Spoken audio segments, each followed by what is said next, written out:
Good day to everyone. I'm Gabino James from BSc 2Y2-1. Today po ay mag-drawing po tayo ng 2D front and back analog camera and i-explain po natin ito. Samahan niyo po ako. Let's go.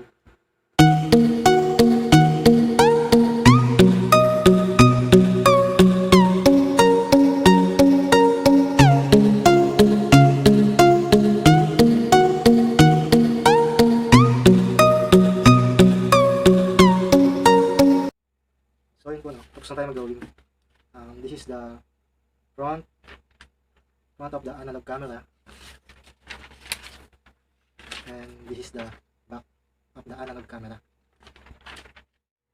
So let's tackle about the lens. Lens is a photographic lens or photographic object is an optical lens or assembly of lenses used in conjunction with a camera body and mechanism to make image of object either on photographic film or on other media capable of storing an image chemically or electronically. Next is we have focusing ring. Focusing ring on the body of an optical instrument, especially a camera lens, which is rotated to focus the instrument, typically by adjusting the relative position of the lenses. So ito, dito ka mag-a-adjust kung gusto mong malapit o malayo yung kukunan mo ng picture. Next pa rin is f-stop, also known as focal stop, is the opening of a camera lens which allows the camera light to come in.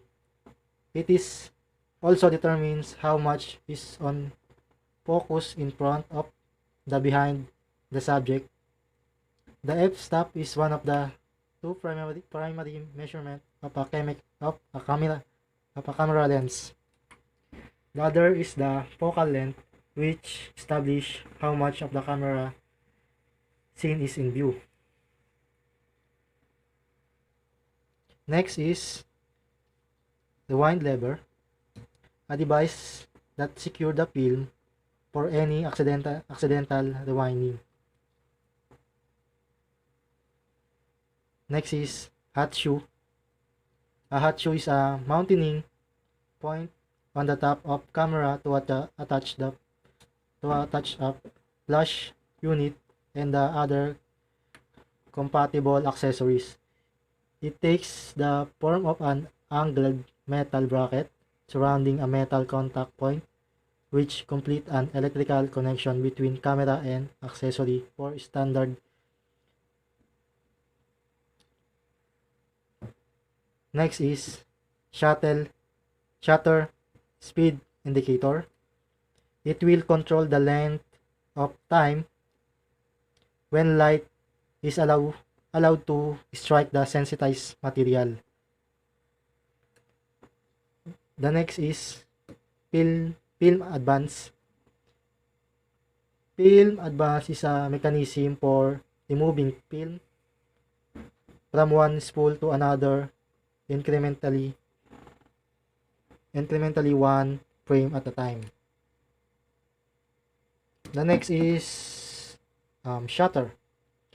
Is a device that allows light to pass for a determined period, exposing photographic film or a light-sensitive electronic sensor to light in order to capture a permanent image of a scene.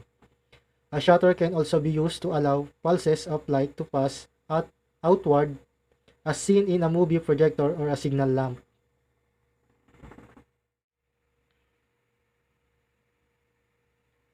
And this is the back of the analog camera.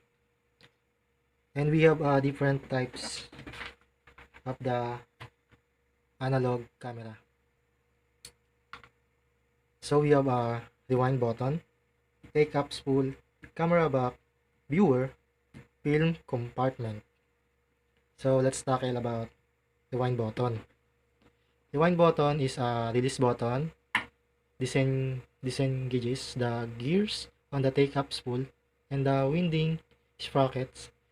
The film can be rewound into the cassette using the film rewind button. A second purpose for the rewind release button is if a photographer wishes to rewind their film before completing the roll. And next is take up spool. This is the metal or plastic cylinder generally located in the right side of the camera looking from behind. There will be either a notch, gear, or both on the cylinder. It pulls the film along so an exposed film can be placed behind the shutter. Film attaches to either the notch or gears, allowing the spool to advance film as it returns. Next is camera back. This is the camera back. A digital camera back is a device that attaches to the back of a camera in place of the traditional negative film holder and contains an electronic image sensor. And this lets cameras that were designed to use film take digital photographs. Next is viewer. Viewer is a viewing instrument attached to a camera used to obtain proper composition. And next is film compartment. The film compartment is a spot into the camera's back and a spring-mounted weight plate placed in the back front of the camera. This weight plate keeps the film level over the photo region opening. And that's all. Thank you very much.